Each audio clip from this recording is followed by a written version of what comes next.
Assalamualaikum dan salam hormat. Anda bersama saya Farha Fakhrazi. Berita pagi dimulakan dengan perkembangan banjir. Situasi di Pahang mencatatkan peningkatan penduduk terjejas menerusi portal info bencana Jabatan Kebajikan Masyarakat. Setakat pukul 5.50 pagi tadi, seramai 16,902 penduduk ditempatkan di 238 pusat pemindahan sementara PPS.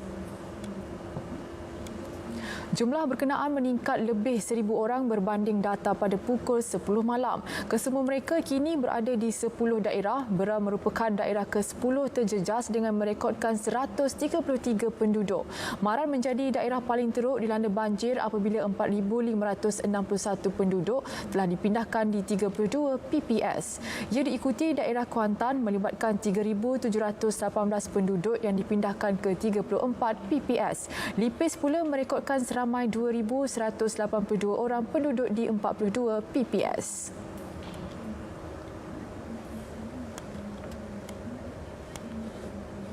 Baiklah, untuk perkembangan terkini di Pahang, kita terus saja bersama Atira Haswah di Kuantan. Silakan.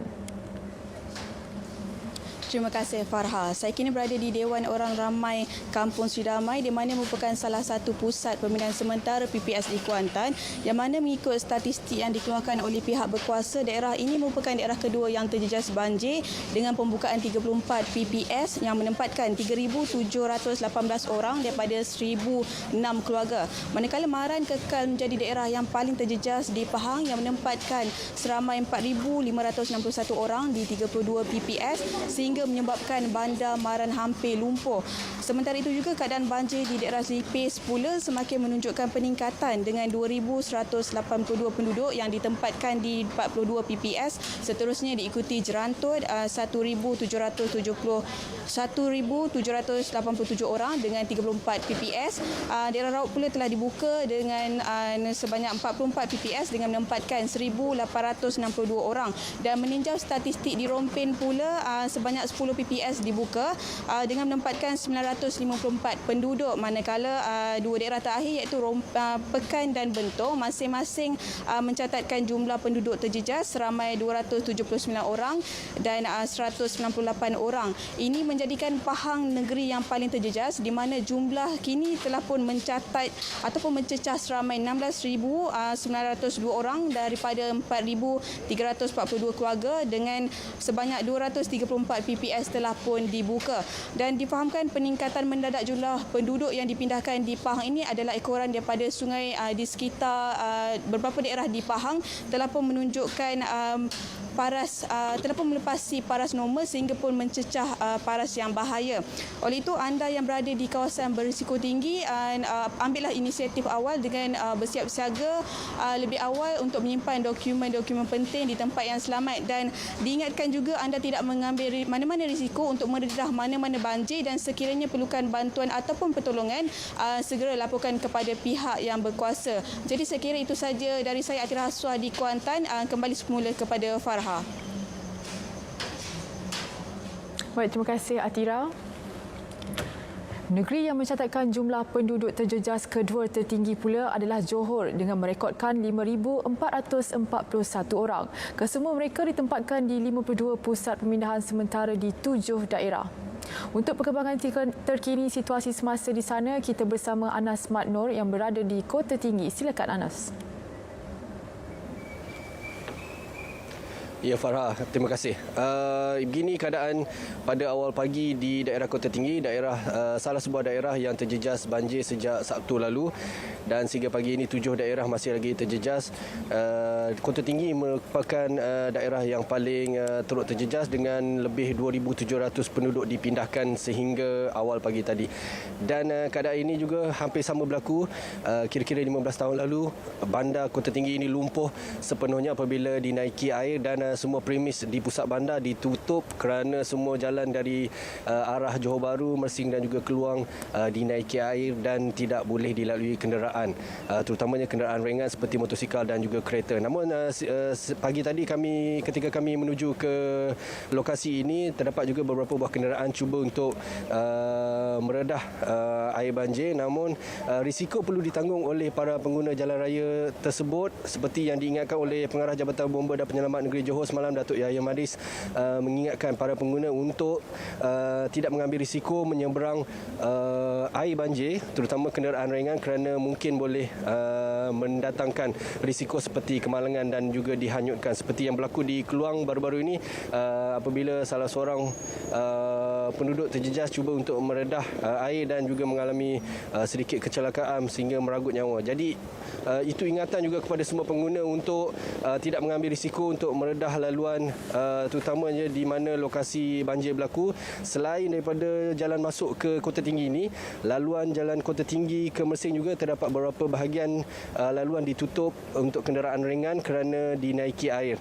Dan difahamkan pada tengah hari nanti Yang Berhormat Perdana Menteri Tan Sri Muhyiddin Yassin akan mengadakan lawatan ke dua pusat pemindahan sementara PPS di Kolej Vokasional dan juga Sekolah Kebangsaan Laksmana untuk bertemu dengan penduduk terjejas banjir, dan mungkin kami akan cuba bawakan lintas langsung dalam berita tengah hari nanti di salah sebuah pusat pemindahan sementara yang dilawati oleh Yang Berhormat Perdana Menteri. Namun sehingga itu kami juga ingin berkongsi sedikit mengenai pusat bandar Kota Tinggi ini. Sebahagiannya ada 3 laluan utama masuk dari jambatan utama dari arah Johor Bahru ke bandar Kota Tinggi, begitu juga dari laluan tempat kami berada ni dari arah Mersing, begitu dari arah Keluang juga ditutup kerana sebahagian besar terutama di pusat bandar di belakang saya ini dinaiki air, dan mereka para peniaga ini terpaksa mengambil langkah berjaga-jaga menutup premis dan juga mengikut arahan pihak berkuasa untuk tidak cuba meninjau ke premis masing-masing. Namun malam tadi dilaporkan air pasang berlaku di sini, namun keadaan air tidak seteruk yang berlaku dalam 2 hari ataupun semalam. Apabila paras air agak tinggi di mana lokasi saya berdiri semalam, masih lagi terdapat air di kaki kami ini. Tapi hari ini, pada pagi ini sedikit cetek, dan mungkin sekiranya tidak berlaku hujan dalam tempoh 2 hari ini, mungkin ada sedikit tanda sinar untuk para penduduk terutamanya di Kota Tinggi. Sekian dulu laporan dari Kota Tinggi. Kami akan berlintas langsung tengah hari nanti dari salah sebuah lokasi pusat pemindahan sementara di mana lokasi Yang Berhormat Perdana Menteri Tan Sri Muhyiddin Yassin akan melawat. Sekian dulu, kembali kepada Farha di Angkasa Puri. Silakan. Baik, terima kasih Anas. Sementara itu, di Perak, jumlah penduduk yang terjejas pula melibatkan 1,097 orang. Kesemua mereka kini ditempatkan di 12 pusat pemindahan sementara di 4 daerah. Daerah Hilir Perak mencatat jumlah penduduk terjejas banjir paling tinggi, iaitu seramai 555 orang daripada 157 keluarga di 5 PPS. Manakala daerah Mualim merekodkan 417 penduduk terjejas melibatkan 3 PPS.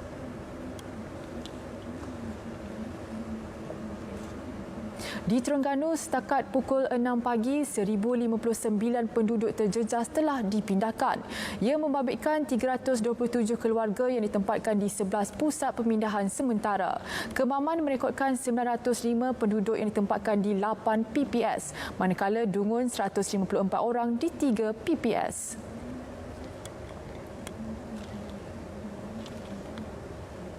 Dalam pada itu, 2 negeri turut terjejas akibat banjir adalah Selangor dan Kelantan. Di Selangor terdapat 183 penduduk di 4 pusat pemindahan sementara melibatkan 2 daerah. Di Hulu Selangor terdapat 128 orang, manakala Kuala Selangor 55 orang. Di Kelantan pula, itu satu-satunya daerah terjejas iaitu Gua Musang melibatkan 78 orang di 3 buah PPS.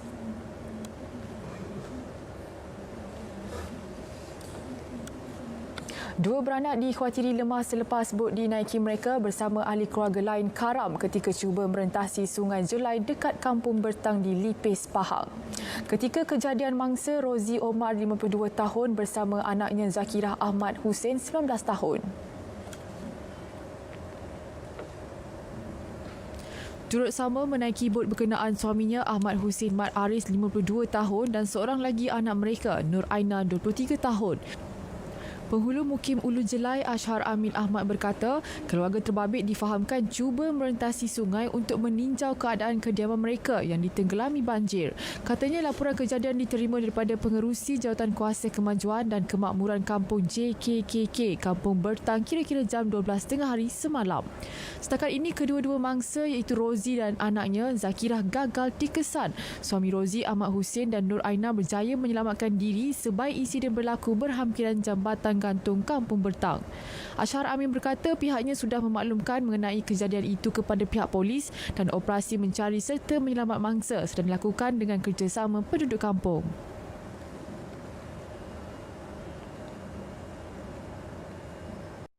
Sementara itu, di Jerantut, pelajar Universiti Malaysia Pahang, Ukay Iskandar yang dikhawatiri lemas ketika cuba menyeberangi laluan dinaiki air di Sungai Puas dekat Kampung Gintung, Tebing Tinggi kemarin masih belum ditemui.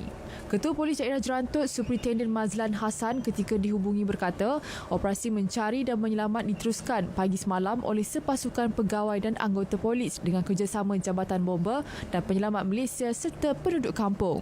Dalam kejadian berkenaan, mangsa, bapa dan dua adiknya dikatakan kembali ke kediaman lama mereka selepas kebanyakan laluan biasa digunakan terputus akibat banjir. Bapa mangsa Zulkarnain Hitam, 58 tahun, ditemui lemas dan meninggal dunia kira-kira pukul 2 pagi semalam dan dua adiknya yang berusia 13 dan 15 tahun ditemui selamat. Operasi mencari dan menyelamat bersambung pagi ini. Di Johor, seorang penuntut tahun pertama Universiti Sains Islam Malaysia USIM menjadi korban kedua banjir di negeri itu selepas ditemui mati lemas di Kampung Bentung tengah hari semalam. Mangsa Ikmal Hakimi Mahassan 20 tahun lemas selepas hanyut di bawah arus banjir bersama kereta dipandunya di Kampung Nior, Kluang, Johor. Komando operasi daripada Balai Bomba dan Penyelamat BBP Kluang, penolong kalan penguasa Bomba Akub Sidik dalam satu nyataan memaklumkan mayat mangsa dijumpai pada jarak 51 meter daripada lokasi kereta mangsa dijumpai. Mangsa disahkan meninggal dunia di lokasi kejadian dan operasi tamat 12.56 tengah hari. Katanya mayat mangsa ditemui kira-kira 50 meter dari lokasi dilaporkan terjatuh.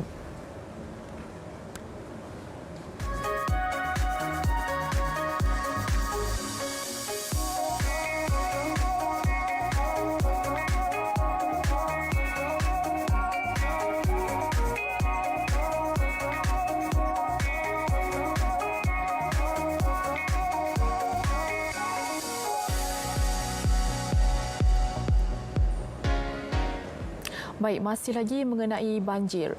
Ban pecah merupakan punca kejadian banjir besar di daerah Mualim dan Hilir Perak. Menteri Besar Datuk Sa'rani Muhammad berkata, ia berlaku disebabkan oleh tekanan arus sungai yang terlalu deras.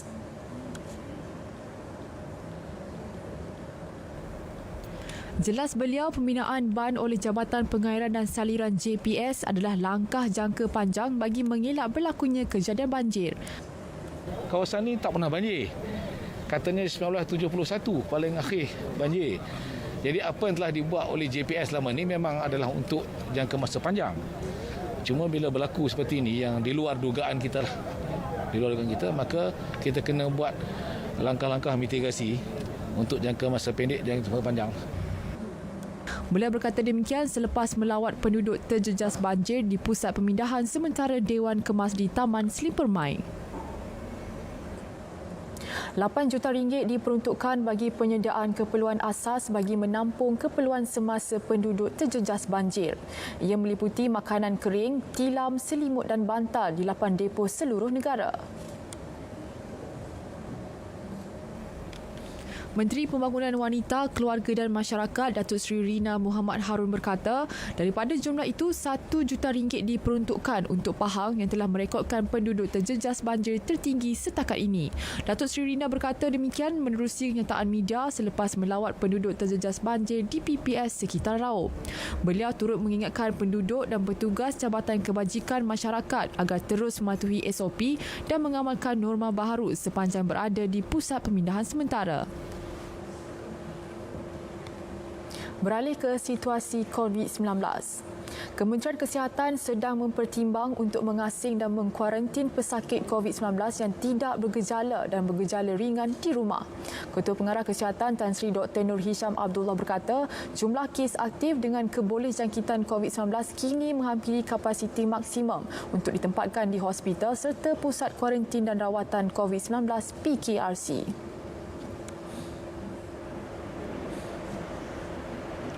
Terkini jumlah kes aktif adalah 22,089 kes, menghampiri kapasiti maksimum 23,000 kes. Tambah beliau, jumlah pesakit bagi kes tahap 1 dan 2 iaitu mereka yang positif tetapi tidak bergejala dan mempunyai gejala ringan telah mencecah 89 ke 90% daripada keseluruhan kes. Dan PKRC telah pun penuh. Jadi kita masih melihat untuk beri keutamaan iaitu kes-kes yang tidak ada tempat yang sesuai untuk kuarantin. Contohnya untuk pekerja asing, kita tempatkan di MAIPS. Tetapi kita juga melihat sekarang ini kriteria untuk melihat sama ada kita boleh kuarantinkan kes yang positif tetapi iaitu tak ada gejala ke tahap 1 ataupun gejala ringan dikuarantinkan di rumah ataupun diasingkan di rumah. Beliau bercakap pada sidang media di Putrajaya. Berikut kita saksikan data terkini COVID-19 yang direkodkan semalam diikuti kes positif harian mengikut negeri.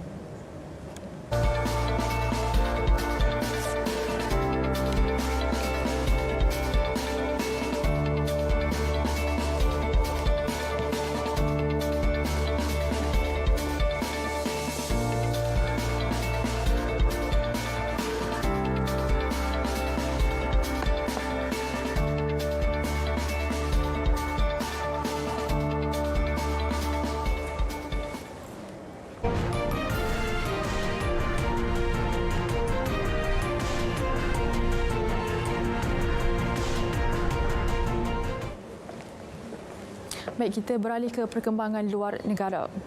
Arab Saudi akan membuka semula pintu sempadan dan ruang angkasanya dengan Qatar selepas 3 tahun Riyadh memutuskan hubungan diplomatik dengan Doha.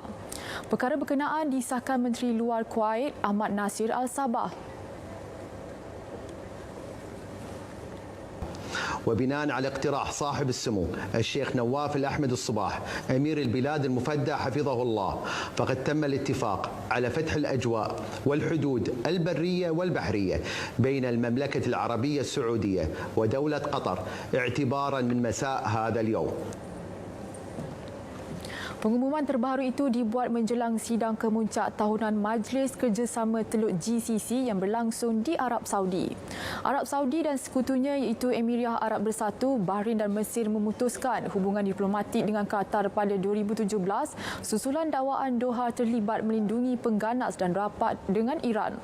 Bagaimanapun, Qatar telah beberapa kali menafikan dakwaan berkenaan. Thailand merekodkan 745 kes baru COVID-19 dan 1 kematian semalam. Ia merupakan peningkatan harian tertinggi di negara itu sejak penularan wabak sejak Januari tahun lalu. Susulan lonjakan kes berkenaan, Pusat Pentadbiran Situasi COVID-19 CCSA mencadangkan untuk melanjutkan perintah darurat berkaitan wabak itu hingga akhir bulan depan.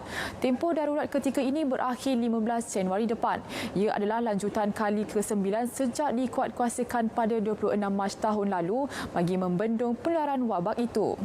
Sementara itu, jurucakap CCSA Tawisib Wisayunoddin berkata daripada jumlah 745 kes terbaru itu, sebanyak 709 kes adalah jangkitan tempatan, itu 577 pekerja migran, 152 warga tempatan dan 16 kes import. Jumlah keseluruhan kes COVID-19 di negara itu kini sebanyak 8,439 kes dan 65 kematian. Selepas 10 bulan, akhirnya jutaan pelajar Kenya kembali meneruskan sesi persekolahan. Penutupan sekolah sebelum ini susulan pandemik COVID-19. Kenya menutup sesi persekolahan sejak Mac dan membuka semula sebahagian sektor pendidikan pada Oktober. Terdapat 12 juta murid bagi sekolah rendah manakala lebih 3 juta lagi pelajar di sekolah menengah. Semua sekolah rendah dan menengahnya dibuka semalam manakala universiti serta kolej diberi kebebasan untuk memilih tarikh yang sesuai. Dengan pembukaan sekolah, semua pelajar diwajibkan memakai pelitup separuh muka dan melakukan penjarakan fizikal. Menurut Menteri Pendidikan Josh Magoha, jumlah kehadiran pelajar pada sesi ini amat memberansangkan dan katanya tiada alasan untuk ibu bapa tidak menghantar anak mereka ke sekolah. Ini kerana pihak kementerian telah melakukan pelbagai langkah keselamatan bagi memastikan suasana persekitaran pembelajaran terjamin. Di Kenyah kini terdapat hampir 97,000 kes COVID-19 dengan merekodkan 1,600 kematian. Susulan tanah runtuh di Norway. Pasukan mencari dan penyelamat masih berharap 3 mangsa yang terperangkap bawah runtuhan masih hidup. Tragedi yang berlaku 5 hari lalu itu kini mengorbankan 7 nyawa. Dalam kejadian berkenaan, 9 buah bangunan telah dibawa runtuhan tanah. Menurut pihak berkuasa, cuaca yang sejuk antara cabaran dihadapi pasukan penyelamat. Menurut Ketua Pasukan Perubatan Halvard Stees, dia berharap setidak-tidaknya ada ruang udara di bawah runtuhan yang memerangkap mangsa mampu menyelamatkan mereka. Tanah runtuh berkenaan turut menyebabkan 10 orang cedera manakala lebih 1,000 orang dipindahkan. Perdana Menteri Erna Solberg berkata, tanah runtuh itu merupakan salah satu tragedi terbesar dialami Norway. Kehilangan pengasas Alibaba Jack Ma daripada khalayak selama 2 bulan mencetuskan pelbagai spekulasi di sosial media. Lebih menjadi tanda tanya apabila beliau juga gagal muncul dalam episod akhir program realiti televisyen selaku juri. Kehilangan Ma dikatakan berlaku selepas beliau mengkritik peraturan yang dikenakan China pada Oktober berhubung sistem kewangan. Beberapa hari selepas itu, saham terbitan awam atau IPON Group iaitu anak syarikat di bawah miliknya digantung atas alasan beberapa isu melibatkan persekitaran pengawasaliaan teknologi kewangan. Pihak berkuasa China melancarkan siasatan anti-monopoli terhadap Alibaba pada penghujung Disember lalu, termasuk meminta Ant Group menyusun semula operasi.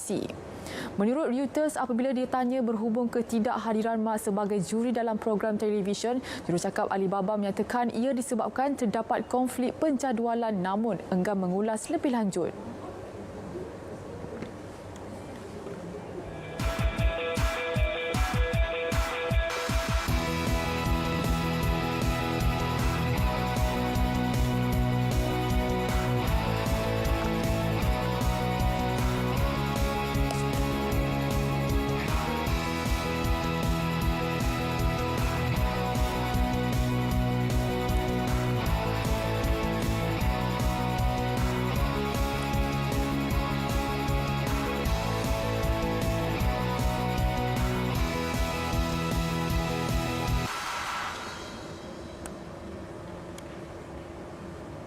Dugaan bertimpa-timpa buat ibu tunggal apabila bukan sahaja perlu menjaga 2 anak orang kurang upaya OKU, malah seorang lagi anaknya kini terlantar sakit selepas disahkan menghidap radang sendi atau SLE. Faizah Hamid yang tinggal di Kampung Kala Gua Musang tetap cekal menghadapi situasi itu walaupun baru saja kematian suami 3 bulan lalu. Dia kini terpaksa membahagikan masa menjaga anak dan pada masa sama mencari rezeki sebagai pembantu kedai makan dengan upah hanya RM20 sehari.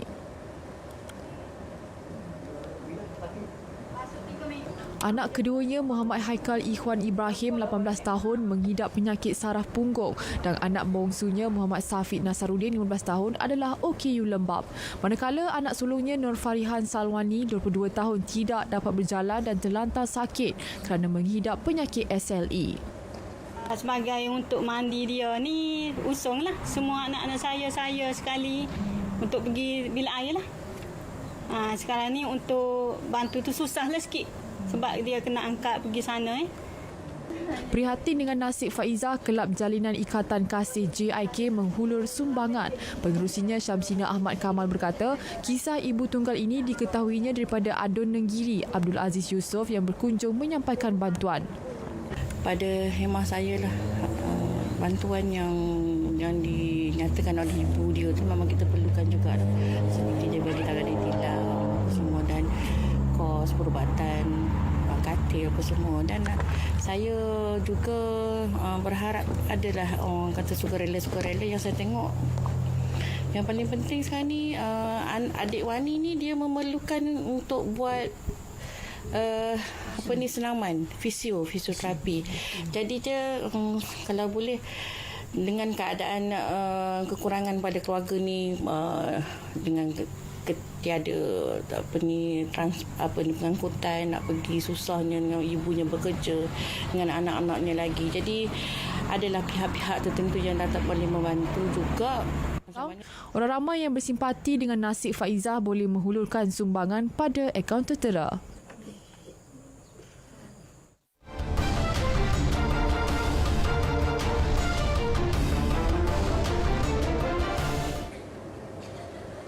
Baik, beralih ke berita sukan. 7 atlet negara dan seorang pegawai sukan telah disahkan positif COVID-19. Atlet-atlet berkenaan masing-masing 2 orang dari sukan olahraga, sukan tenis berkerusi roda dan sukan bola keranjang kerusi roda. Manakala seorang atlet tempin bowling cacat pendengaran dan seorang pegawai pengiring sukan posya. Menerusi satu kenyataan, Ketua Pengarah Majlis Sukan Negara MSN, Datuk Ahmad Syapawi Ismail menyatakan seramai 466 daripada 735 atlet podium dan pelapis kebangsaan serta jurulatih negara telah pulang kem latihan pusat selepas diberi pelepasan sempena Hari Natal dan Tahun Baru. Mereka kemudian telah menjalani ujian swab di pusat latihan masing-masing yang telah diselaraskan oleh MSN dan ISN selepas kembali dari cuti hujung tahun. Menurutnya, kesemua mereka yang disahkan positif telah diasingkan dan menunggu tindakan selanjutnya daripada pihak Kementerian Kesihatan. Sebelum ini, pengarah kejurulatihan BAM Wong Chun Han telah disahkan positif COVID-19 dan telah menjalani kuarantin diri di rumah. Kesemua mereka yang telah disahkan positif telah diasingkan dan menunggu tindakan selanjutnya daripada pihak KKM. Persatuan Bola Sepak Malaysia FAM mengumumkan bekas pemain dan jurulatih kebangsaan Datuk Ong Kim Swee dilantik sebagai pengarah teknikalnya yang baru berkuat kuasa 1 Januari lepas. Kim Swee diberi tugas untuk menggalas jawatan pengarah teknikal FAM itu bagi mengisi kekosongan yang ditinggalkan oleh Peter D. Rowe. Bekas pemain tengah Melaka, Sarawak dan Sabah pada era 1990-an itu sebelum ini memegang jawatan sebagai penolong pengarah teknikal FAM merangkap ketua unit belia FAM. Kim Swee memulakan karier kejurulatihannya dengan menjadi ketua jurulatih Melaka sebelum namanya melonjak sebagai jurulatih yang berjaya mencungkil bakat-bakat muda dan seterusnya menjadi peneraju utama skuad Harimau Muda. Antara kejayaan besar Kim Swee ialah membawa skuad bawah 23 kebangsaan meraih pingat emas Sukan C 2011 di Jakarta, Indonesia dan pingat perak Sukan C 2017 di laman sendiri. Beliau dilantik sebagai ketua jurulatih kebangsaan secara rasmi pada 2016 hingga 25 Mac 2017 dan selepas itu diberi tugas mengendalikan skuad B22 negara bagi menghadapi Sukan C 2017.